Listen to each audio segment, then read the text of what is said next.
প্রণাম।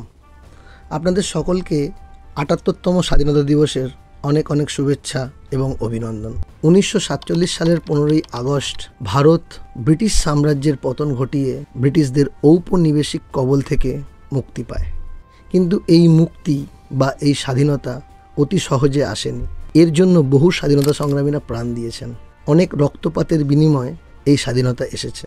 কিন্তু শুধুমাত্র রক্তপাতের দ্বারাই স্বাধীনতা আনা সম্ভব নয়।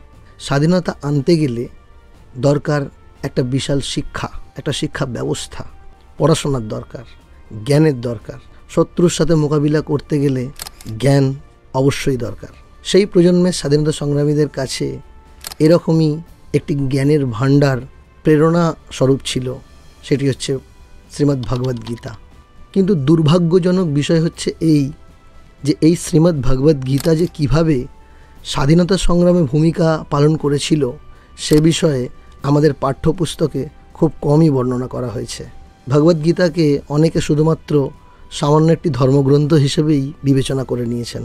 কিন্তু ভগবদ্গীতা হলো এমন একটি বিপ্লবী গ্রন্থ যা ভারতীয় সংস্কৃতিতে, যা ভারতের ইতিহাসে নবজাগরণ ঘটিয়েছে। কিভাবে সেই প্রজন্মের স্বাধীনতা সংগ্রামীরা ভগবদ্গীতা দ্বারা অনুপ্রেরিত হয়ে স্বাধীনতা সংগ্রামের মোড় ঘুরিয়ে দিয়েছিলেন, ব্রিটিশ সাম্রাজ্যের পতন ঘটিয়েছিলেন, তা আমরা আজকের এই ভিডিওতে জানার চেষ্টা করব।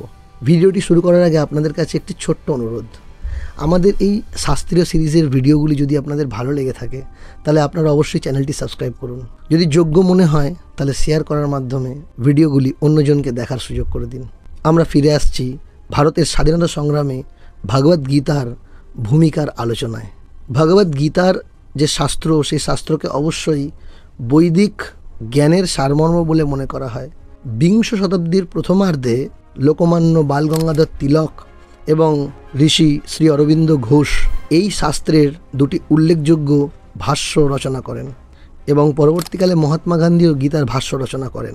এই ভাষ্যগুলি সর্বপ্রকারভাবেই আমাদের জাতির দিক নির্দেশনায় গভীরভাবে প্রভাব ফেলেছিল। লোকমান্য বালগঙ্গাধর তিলকই এমন ব্যক্তি ছিলেন যিনি প্রথমবারের জন্য পূর্ণ স্বরাজ দাবি করেন। ১৯ শতকের দ্বিতীয়ার্ধে রাজনৈতিক মঞ্চে প্রবেশ করার আগেই লোকমান্য তিলক অনুভব করেন যদি স্বাধীনতা আনতে হয় তাহলে ভারতবাসীর মন থেকে পাশ্চাত্যের প্রতি যে আনুগত্য সেটি প্রথমে দূর করতে হবে এবং ভারতীয় সংস্কৃতির যে মূল জ্ঞান সেটির সঙ্গে মানুষদের পরিচিতি করাতে হবে। কারণ তিনি বুঝতে পেরেছিলেন যে এই রকম পাশ্চাত্য মতাদর্শের প্রভাব যদি ভারতীয়দের মধ্যে থেকে থাকে তাহলে স্বাধীনতা সংগ্রামকে কোনো মতেই এগিয়ে নিয়ে যাওয়া সম্ভব নয়। ভারতীয় চিন্তাধারার ওপর যেভাবে পাশ্চাত্য মতাদর্শকে চাপিয়ে দেওয়া হচ্ছিল তার মোকাবিলা করার জন্য লোকমান্য বালগঙ্গাধর তিলক ব্যাপকভাবে স্বীকৃত হিন্দু ধর্মের এমন একটি দর্শনের খোঁজ করছিলেন যা সর্বকালের স্বীকৃত, যা সর্বযুগের মানুষের পথপ্রদর্শক হবে, যা হিন্দু ধর্মকে পুরনো চিন্তাধারা থেকে বের করে এনে সামাজিক কর্মের ভিত্তি হিসেবে পাশ্চাত্য ধারণাগুলিকে প্রতিস্থাপন করবে। ভারতীয় বুদ্ধিজীবীদের তিনি এই দর্শনের সাহায্যে আলোড়িত করে তাদের দ্বারাই জনগণকে উজ্জীবিত করে ব্রিটিশ সরকারের ভিতকে নাড়াতে চেয়েছিলেন। এই কাজের জন্য তিনি বিশেষভাবে উপযুক্ত শ্রীমদ্ ভগবদ্ গীতাকে বেছে নেন।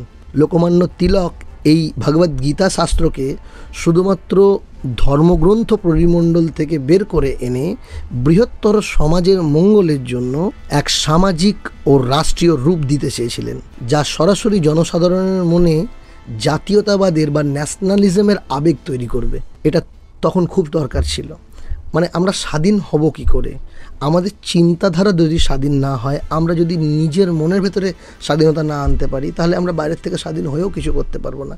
এই জন্যই কিন্তু আমরা পরবর্তীকালে দেখতে পাই যে মহাত্মা গান্ধী অনেকবার কিন্তু স্বাধীনতা আগে আসা সত্ত্বেও তিনি আগে চেয়েছিলেন যে মানুষ যাতে সংঘবদ্ধ হয়, মানুষ যাতে স্বাধীনতা পাওয়ার পর তার মর্মটা বুঝতে পারে। তো সেই স্বাধীনতা পাওয়ার পর স্বাধীনতার মর্ম বুঝতে গেলে আমাদের চিন্তাধারাকে স্বাধীন হতে হবে, আমাদের আভ্যন্তরীণ যে দর্শন সেটা স্বাধীন হতে হবে। এই জাতীয়তাবাদের চিন্তাধারাকে জাগরিত করার উদ্দেশ্য নিয়ে লোকমান্য তিলক রচনা করেন গীতা রহস্য নামে গীতার একটি ভাষ্য। এই গীতা রহস্য তিনি লেখেন সম্পূর্ণ পেন্সিলে বর্মায় মান্ডালা জেলে থাকাকালীন। কোনো রকম উপযুক্ত সামগ্রী না পাওয়া সত্ত্বেও 400 পাতার এই ভাষ্য এই বইটি তিনি রচনা করেন 4 মাসেরও কম সময়ের মধ্যে। তিনি গীতাকে এক নবরূপ প্রদান করলেন শুধুমাত্র জাতীয়তাবাদকে উদ্বুদ্ধ করার জন্য। অধ্যাপক ব্রাউন এ বিষয়ে গবেষণা করে বলেন যে তিলক তার ভাষ্যে ভগবদ্গীতার 2টি বিষয়কে খুব সুন্দরভাবে প্রামাণ্যভাবে উপস্থাপন করেছেন। প্রথমটি হলো গীতা মূলত ত্যাগ ও ভক্তির পরিবর্তে কর্মের দর্শনের ওপরে গুরুত্ব বেশি দেয়। আর দ্বিতীয়টি হলো একটা জাতি যখন আভ্যন্তরীণ ক্ষয় এবং বাহ্যিক নিপীড়নের দ্বারা হুমকির মুখে পড়ে তখন সামাজিক অথবা রাজনৈতিক পদক্ষেপ সকল নাগরিকের কর্তব্য। এ তো গেল একজন স্বাধীনতা সংগ্রামী লোকমান্য তিলকের কথা। এরপর আসি শ্রী অরবিন্দের কথায়। ঋষি অরবিন্দ অন্যদিকে তাঁর ভগবদ্গীতার ভাষ্যের মাধ্যমে আধ্যাত্মিক জাতীয়তাবাদ ধারণাটি উপস্থাপন করেন। তাঁর মাসিক পত্রিকা আর্যতে তিনি গীতার উপরে তাঁর প্রবন্ধকে 2টি সিরিজে ভাগ করে লেখেন। 1916 আগস্ট থেকে 1918 জুলাই এবং 1918 আগস্ট থেকে 1920 সালের জুলাই পর্যন্ত তিনি মোট 48টি প্রবন্ধ শুধুমাত্র গীতার ওপরেই লেখেন। পরে সেগুলিকে পরিমার্জিত করে একটি বইয়ের আকারে প্রকাশ করা হয়। শ্রী অরবিন্দ অনুভব করতে পেরেছিলেন যে ভগবদ্গীতাই একমাত্র অতি সহজে জনসাধারণের মধ্যে জাতীয়তাবাদকে জাগরিত করবে। তিনি অনুভব করেছিলেন যে জাতীয়তাবাদ বা ন্যাশনালিজম নিছক কোনো রাজনৈতিক কর্মসূচি নয়, এটিই একটি ধর্ম যা ঈশ্বর প্রদত্ত। তিনি গীতার সমস্ত সমসাময়িক ব্যাখ্যাকে কর্মযোগীর ব্যাখ্যা হিসেবে বর্ণনা করেছিলেন। তৎকালীন সময়ে ব্রিটিশদেরকে কুরুক্ষেত্রের যুদ্ধক্ষেত্র হিসেবে বিবেচনা করা হয়েছিল। কিভাবে ধর্মপথে থেকেও নিজেকে সংযত করেও এই যুদ্ধ জেতা যায় সেটিই ছিল স্বাধীনতা সংগ্রামীদের একমাত্র লক্ষ্য, এবং এই চিন্তাধারার মধ্যে স্থির থাকার জন্য ভগবদ্গীতার ভূমিকা ছিল অপরিহার্য। সুভাষচন্দ্র বোস থেকে শুরু করে ক্ষুদিরাম বোস পর্যন্ত সকলেই ভগবদ্গীতা দ্বারা উদ্বুদ্ধ হয়েছিলেন। কিন্তু ভগবদ্গীতার যে ভাষ্য সবথেকে বেশি সর্বজন গ্রাহ্য হয়েছে এবং যে ভাষ্য সবথেকে বেশি পপুলার হয়েছে বলতে পারি, সেটি হচ্ছে মহাত্মা গান্ধীর ভাষ্য। তিনি গীতাকে অন্য রূপে দেখেছিলেন। লোকমান্য বালগঙ্গাধর তিলক গীতার যে ভাষ্য লিখেছিলেন সেই ভাষ্য ছিল চরমপন্থী বিষয়ক। নিজের আত্মীয় স্বজনকে হত্যা করার কথা চিন্তা করে অর্জুনের মন যখন বিষণ্ণ, অর্জুন যখন যুদ্ধ করতে চাইছেন না, সে সময় আমরা দেখি ভগবদ্গীতার 2য় অধ্যায়ে ভগবান শ্রীকৃষ্ণ বলছেন কুতস্ত্বা কশ্মলা মেদাঙ্গ বিষমে সমুপস্থিতম অনারিষ্টমস্বর্গমকর্তকর্মর্জুন ক্লৈব্যং মাসমগম পার্থ নৈতত্তয়ুপপদ্যতে ক্ষুদ্রং হৃদয় দৌর্বল্যং তক্তোত্তিষ্ঠ পরন্তপ। অর্থাৎ এই আপাতকালীন সময়ে, এই সংকটময় সময়ে তোমার মনে এই সমস্ত কুচিন্তা আসছে কি করে? ক্লিবের মতো আশ্রয় করো না। হৃদয়ের যদি ক্ষুদ্র থেকে ক্ষুদ্র দুর্বলতা থেকে থাকে সেটিকে ত্যাগ করে ওঠো, এক্ষুনি যুদ্ধ করো। তিনি অর্জুনকে বারবার বুঝিয়েছেন যে ক্ষত্রিয় হওয়ার জন্য, দেশ এবং দশের মঙ্গলের জন্য, জাতিকে রক্ষা করার জন্য, পৃথিবীকে রক্ষা করার জন্য যুদ্ধ করাই অর্জুনের আসল ধর্ম ছিল। এই প্রেক্ষাপটের ওপরেই চরমপন্থী মনোভাব নিয়ে বালগঙ্গাধর তিলক তার গীতা ভাষ্য রচনা করেন। অন্যদিকে আমরা দেখি যে চরমপন্থী মনোভাবকে ত্যাগ করে কিভাবে শান্তি আনা যায়, কিভাবে অহিংসাকে আপন করে স্বাধীনতার দিকে অগ্রসর হওয়া যায়, সেটি মহাত্মা গান্ধী তার ভাষ্যে রচনা করলেন। তিনি শুধু গীতা নয়, সমগ্র মহাভারতকে একত্রে নিলেন।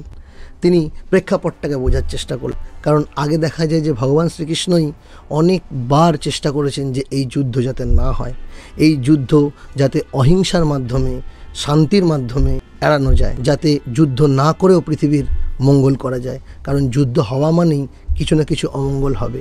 মহাত্মা গান্ধী গীতা থেকে আত্মশৃঙ্খলা এবং অহিংসতাকে বেছে নিয়েছিলেন।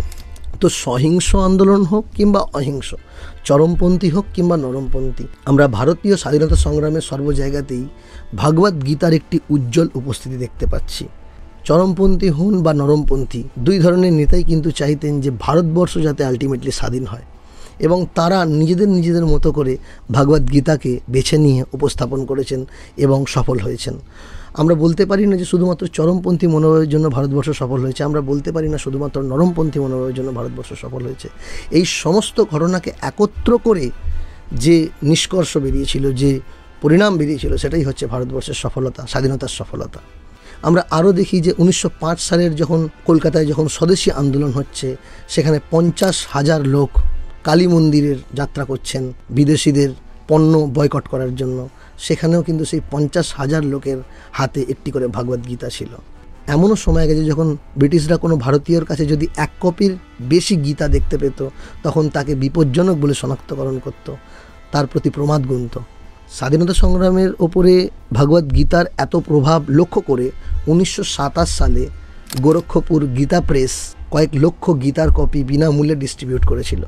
বঙ্কিমচন্দ্র চট্টোপাধ্যায়ের বন্দে মাতারাম গানটিও গীতা থেকেই অনুপ্রেরিত। Annie Besant, K.M. Munshi, C Rajagopalachari, Vinoba Bhave, Khudiram Bose, Subhash Chandra Bose, এই সমস্ত মহান স্বাধীনতা সংগ্রামীরা গীতা থেকে অনুপ্রেরিত হয়েছিলেন। আজকের ভারতবর্ষ স্বাধীন ভারতবর্ষ, ডেভেলপমেন্টের একটা কান্ট্রি, যেখানে আমরা প্রতিনিয়ত নিজেদেরকে ডেভেলপ করছি, নিজেদেরকে উন্নত করার চেষ্টা করছি, আমরা এগিয়ে চলেছি উন্নতির শিখরে। কিন্তু কোথাও গিয়ে একটা আমাদের মধ্যে যে আধ্যাত্মিক চেতনা, আমাদের ভেতরকার যে দ্বন্দ্ব, সেই দ্বন্দ্বের পরাধীনতায় আমরা আড়ষ্ট হয়ে রয়েছি। এই আড়ষ্টতা, এই পরাধীনতাকে কাটাবার জন্য আমাদের সকলের শ্রীমদ্ ভগবদ গীতা পাঠ করা উচিত। শ্রীমদ্ ভগবদ গীতা শুধুমাত্র একটি ধর্মগ্রন্থ নয়, এটি একটি জীবনের গান, যা দিয়ে একটা মানুষ নিজেকে, নিজের প্রতিবেশীদেরকে, 10 জনকে, গোটা দেশকে উদ্বুদ্ধ করে উন্নতির চরম শিখরে নিয়ে যেতে পারে। আমরা সর্বদাই মনে করি যে শ্রীমদ্ ভগবদ গীতা তথা আমাদের হিন্দু শাস্ত্রের কয়েকটি পুরাণ, বেদ ইত্যাদি যে গ্রন্থগুলি রয়েছে, সেগুলিকে ধর্মগ্রন্থের পরিমণ্ডল থেকে বাইরে বের করে এনে বৃহত্তর সমাজের মঙ্গলের জন্য সেই জ্ঞান সকলের মধ্যে ছড়িয়ে দেওয়া উচিত। স্কুলে, কলেজে এই জ্ঞান পাঠ করানো উচিত। এ বিষয়ে আপনাদের মতামত কী আছে? আপনারা কমেন্টে সেই মতামত জানান। আমাদের ভিডিওগুলি কেমন লাগছে কমেন্টে সেগুলিও জানান। এই ভিডিওটি যদি ভালো লেগে থাকে তাহলে অবশ্যই একটি লাইক করে দিয়ে যান। জানা অজানা এরকমই আরও শাস্ত্রীয় জ্ঞানের জন্য আমাদের চ্যানেলটি সাবস্ক্রাইব করে রাখুন। সকলে খুব ভালো থাকবেন। আরও একবার আপনাদের সকলকে স্বাধীনতা দিবসের শুভেচ্ছা, প্রণাম।